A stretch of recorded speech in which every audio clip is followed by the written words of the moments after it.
அனைவருக்கும் வணக்கம். நாம் இந்த வீடியோவில் இந்திய தேசிய இயக்கத்தில் இம்பார்ட்டண்டான கொஸ்டின்ஸ் பார்க்கலாம்.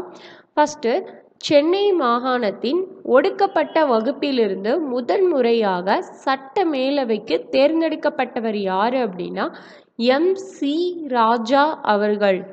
அடுத்தது, புனித ஜார்ஜ் கோட்டை கல்லூரியை உருவாக்கியவர் யார் அப்படின்னா FW எல்லிஸ்.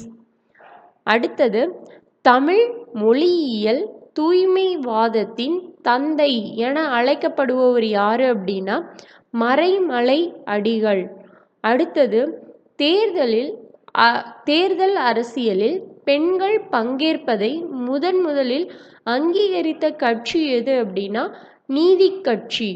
அடுத்தது, தமிழ் இசைக்கு முக்கியத்துவம் கொடுத்தவர் யார் அப்படின்னா ஆப்ரகாம் பண்டிதர்.